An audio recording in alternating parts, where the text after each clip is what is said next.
This is CBC Winnipeg News.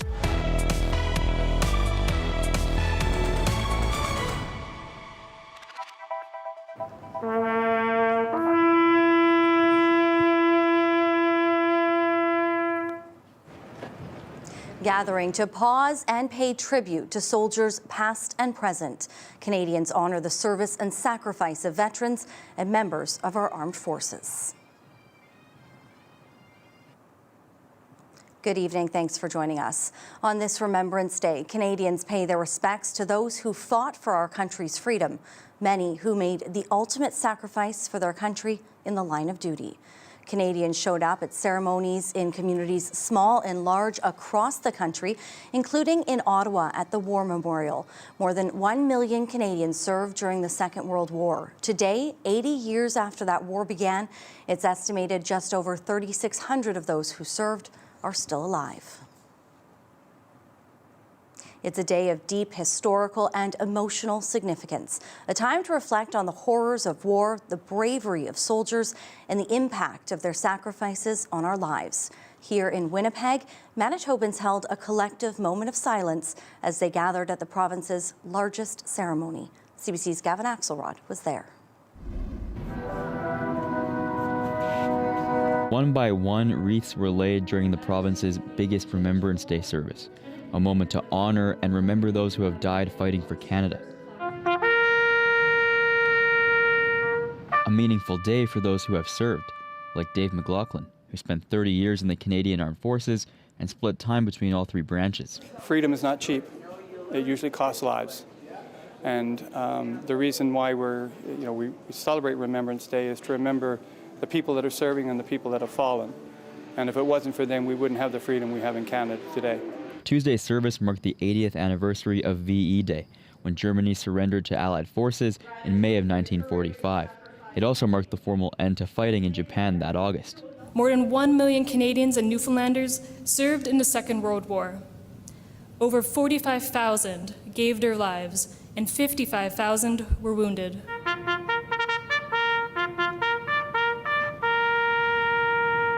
For more than a century, Canadians have observed a moment of silence on November 11th, marking the end of the First World War. Paul Dufault's father served during the war. He wants to make sure history isn't forgotten. We can't just let it die there. Like the Canadians, how many lives they've lost in those wars.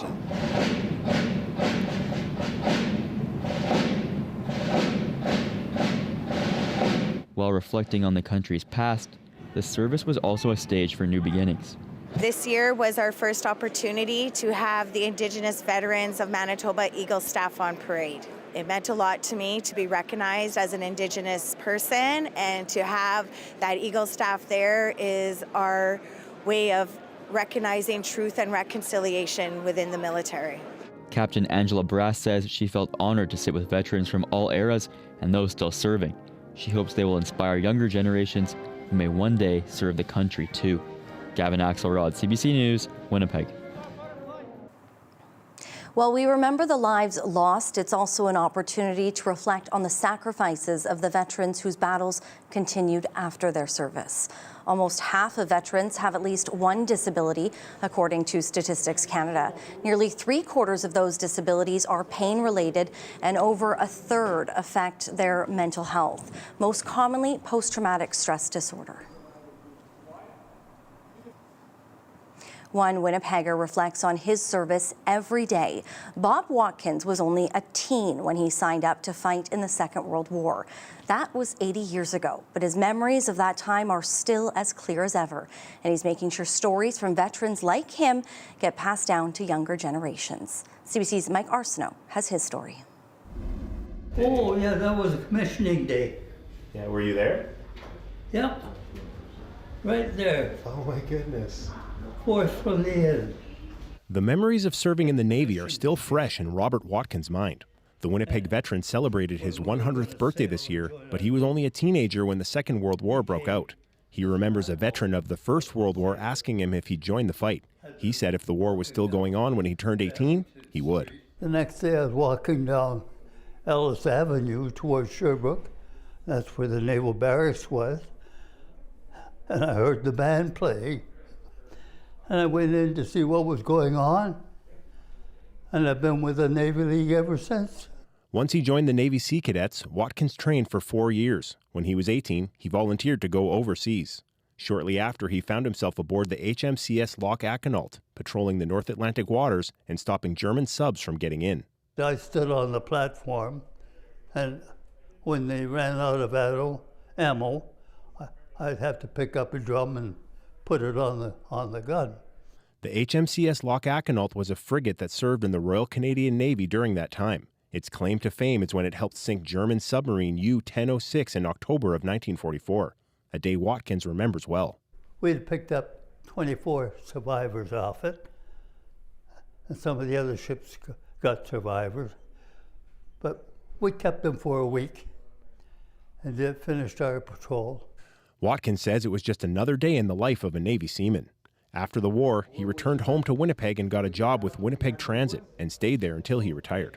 He's spoken at Remembrance Day ceremonies ever since, but this year he had some health issues. This is the first one I have missed since the war. He hopes his stories can inform the younger generation about the sacrifices made by all those who served. Mike Arsenault, CBC News, Winnipeg. A Manitoba military pilot is also being honored in a new exhibit. It's all for Pilot Officer George Roy Bullion, who was 22 when he died. Bullion was an airman who flew during the Second World War. His aircraft went missing off the coast of Burma during the support of the Allied advance. Decades later, his community is remembering him. He wrote that he had 2 beers a month and 5 cigarettes a day, and he wrote that he was hoping after the war to return home to be once again on the farm. So unfortunately, he never did.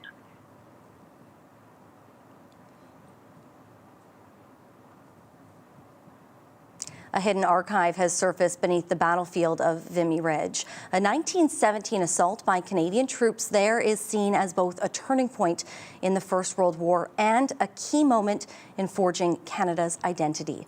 Colin Butler reports.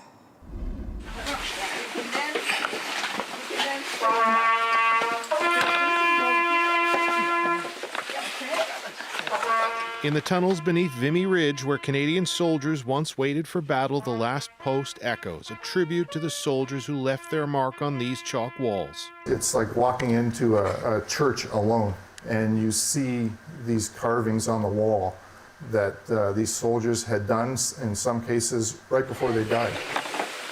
These are the tunnels below Vimy Ridge, a haunting gallery of names and art carved by Canadian soldiers on the eve of battle.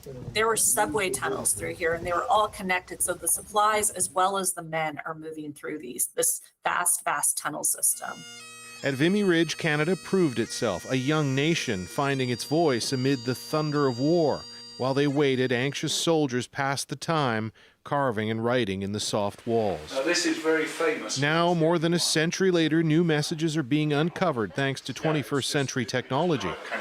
New handheld 3D scanners capture the carvings in color and detail. So these guys, Beckett and Mason, revealing more than 30 new names once lost to time. That's just a really prime example. Once scanned, the carvings are digitally realized, linked to the name and face of the soldier who carved them, offering a glimpse into their thoughts, often fixed on love and home. It links the past with the present, and it gets that message across that we need to remember the people that actually served. Their work is a race against time. The tunnels are unstable, and some have already collapsed. A Canadian was killed in 1998 while documenting the art. The chalk that is down there, it's very, very fragile. So we have to get there now with a sense of urgency as much as we can, to record as much as we can. A century later, these tunnels still speak, but they can't hold out forever. Teams are shoring up tunnels, planting trees to preserve the fragile chalk, fighting to ensure this history isn't swallowed by the earth. Colin Butler, CBC News, London, Ontario. Riley's in now. Riley, a pretty nice day out there for people taking in the ceremonies outside. Yeah, another day, well, I guess we saw above seasonal temperatures in the west, but a day today where we saw that happening here in the Red River Valley. There is something to see in the night sky tonight, particularly for those of us here in the south, which is the majority of us, where we'll see a clear sky tonight. good likelihood of seeing the northern lights. The KP index, the index in which we measure how strong the solar magnetic activity will be, up at a 7 through the overnight hours. So we should be able to see most of that if you're in a darker area, maybe outside the city lights, for example, between the hours of 10 p.m. and 2 a.m. And again, as we get into the overnight hours tomorrow night as well. So you can see this ridge, how it started to build into Western Canada. We've started to get some clearing here in the Red River Valley as well, as we've gotten throughout the afternoon hours today. Mostly clear tonight. Temperature within a couple degrees of -1 overnight tonight in Winnipeg. Brittany, looking at a mostly sunny day again tomorrow and maybe a bit breezy in the afternoon. Your full forecast just ahead. Thanks, Riley. You're welcome. The future of rail lines in Winnipeg. A new report offers a glimpse into what could be. More on that ahead.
An interim report into Winnipeg rail relocation identifies an abandoned track as a potential starting point. The report identifies a 4-kilometer stretch of unused rail line in the Brooklands neighborhood that could be redeveloped into a park. The report looks at the feasibility of whittling back Winnipeg's 240 kilometers of rail lines. The hope is to create more housing, stimulate development, and remove barriers between neighborhoods. The report also mentions a short active line in River Heights as a potential for relocation. It also recommends more studies to determine the cost and feasibility of moving multiple rail yards. Racism and bullying have taken the joy out of hockey for some Indigenous players. A new Indigenous advisory circle run by Hockey Canada says that's one issue it's trying to fix. And 3 Manitobans are on the team's starting roster. The CBC's Ian Fraze explains the challenges ahead and what the circle hopes to accomplish. These are the moments Kevin Monkman wants Indigenous hockey players to remember, not the racist taunts. I think it's still there. Monkman is part of a group trying to make hockey more welcoming. A longtime coach and general manager, he's been appointed to Hockey Canada's first Indigenous advisory circle. As a kid playing hockey, the member of Ebb and Flow First Nation remembers adults spitting on him. He did not understand why. Becoming a coach and seeing those same things happen years and years later, and that's why I talk about education. The chief of Seguin First Nation says racism is driving kids away. It creates a feeling of not belonging. It also creates a feeling of children and parents not wanting to participate in hockey. He's not part of the advisory circle, but hopes they'll make a plan to eradicate racism and talk to the people most affected. Communities need to know that there's serious efforts being taken to combat long outstanding racism and abuse. Traychelle Bunn was sometimes the only Indigenous player on her teams. Years later, the chief of Birdtail Sioux hopes her role on the advisory circle will improve the sport for others. It's been a great way to transition from the game and still give back to the game that had given me so much. Hockey Canada says it's looking to the advisory circle to advance the efforts of reconciliation. Ian Fraze, CBC News, Winnipeg. It's also hoping to address is the cost of the sport, which is a barrier for many Indigenous kids who say they want to take part. A 2-day meeting of G7 foreign ministers is currently underway in Ontario. Foreign Affairs Minister Anita Anand is hosting and is promoting multilateralism as Canada winds down its presidency of the group. Meeting global challenges requires global partnerships. The issues we are facing transcend the G7 and our borders. And this is why it is absolutely vital that we have diverse geographic representation around the table. They'll be discussing volatile international issues, including the war in Ukraine and the fragile ceasefire in Gaza. They'll also talk about critical minerals and the economic instability caused by Donald Trump's trade war. U.S. Secretary of State Marco Rubio is taking part in the summit. The State Department says he's there to focus on advancing Trump's peace initiatives. At the COP30 climate conference, the focus has shifted to clean energy. California Governor Gavin Newsom blasted Trump's decision to reverse the U.S. government's course on climate action. He says his state will continue to prioritize green technology and climate policy. Newsom said Trump is allowing China to dominate in the clean energy economy. California is the world's 4th largest economy. It looks like the longest federal government shutdown in U.S. history is about to end. The bill as amended is passed. A small group of Democratic senators went against their party's wishes Monday night and voted with Republicans to pass a bill funding government operations through January. Democrats had held out for 40 days, demanding the bill include continued funding for health insurance subsidies. The shutdown led to widespread air travel disruption, delayed food aid for low-income families, and left hundreds of thousands of federal employees without pay. The funding bill must go to the House of Representatives for final approval, which could happen as early as tomorrow. Well, winter weather has come early to parts of central Canada, with hundreds of thousands of households without power across Quebec. Heavy snow blanketed much of southern Ontario, and as much as 35 centimeters fell in parts of Quebec. That province suffered widespread power outages, leaving more than 375,000 homes and businesses without electricity this morning. Hydro-Quebec says the snow added to the weight of wet leaves caused several tree branches to break and come into contact with the electrical grid.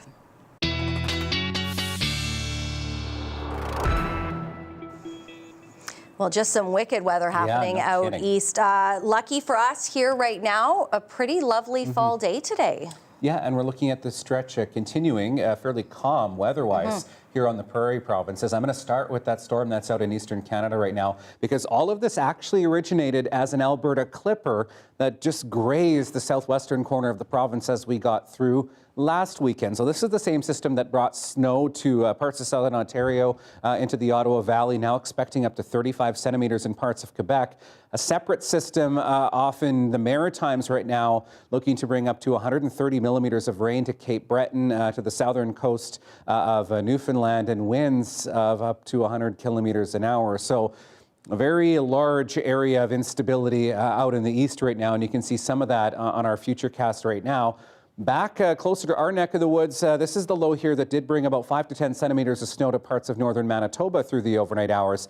In behind that, high pressure really working to clear us out here, and that's helped to bring us back into more of a sunny sky and a bit more of stable weather conditions for at least south and central parts of the province. Still into a bit of cloud cover into parts of northern Manitoba and into the early morning hours. I think even a few scattered flurries possible for places like Churchill, through Gillam, Shamattawa, Island Lake, the northeastern part of the province. And then we're back into a bit more of a westerly to northwesterly flow thanks to high pressure south of the border. So that's going to keep things fairly calm the next couple of days here at least. We're looking at a bit more of a sunnier pattern. Then as we head into Friday, there's another low developing. This one, thanks to that ridge again, tracking a bit further north. And I'm looking at another shot of snow to parts of northern Manitoba as we get toward Friday and into Saturday for much of northern Manitoba. Still a bit early to be talking any amounts, but just to expect a bit of snow in the north as we head through toward the weekend here. For the south at least, and through much of the province as we head through Wednesday, looking at mainly sunny skies. Temperatures again well above seasonal for this time of the year.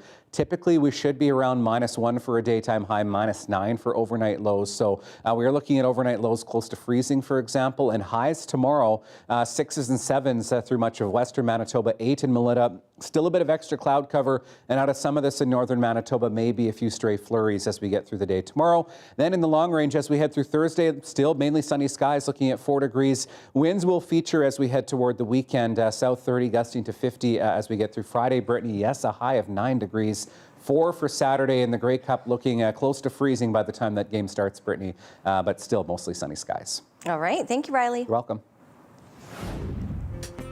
More than 8,000 handmade poppies adorn this blanket on display at the Legislative Building. We have more to come straight ahead. Stay with us.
All right, let's have a look at your dog walking forecast for your Wednesday. And you know what? If you are a fan of above seasonal temperatures, as I think Boise is here with the lawn chair, well, you might have a few more backyard lawn chair days left. Thank you, Seppi, for sending this picture in. You can send yours, as always, to talkback at cbc.ca. So, I mean, maybe a bit cool first thing in the morning, but as we get through the day tomorrow, we'll start to see some of the wind lightening up once again, but still skies staying fairly clear as we get through the day tomorrow. And that's the trend that we see as we head through your 7-day forecast now. Thursday, looking at a high of 4 degrees in Winnipeg, all the way up to 9. Some of the forecast models have us all the way up to 11 for Friday. And maybe we'll stay a bit cautious with this one for now. A bit windy.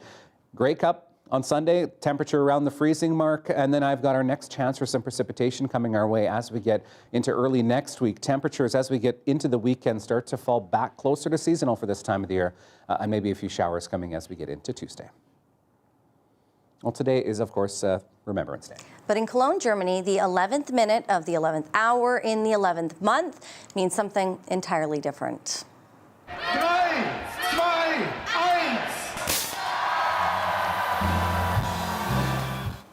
It's a celebration. It marks the start of carnival season, also known as the 5th season in Germany.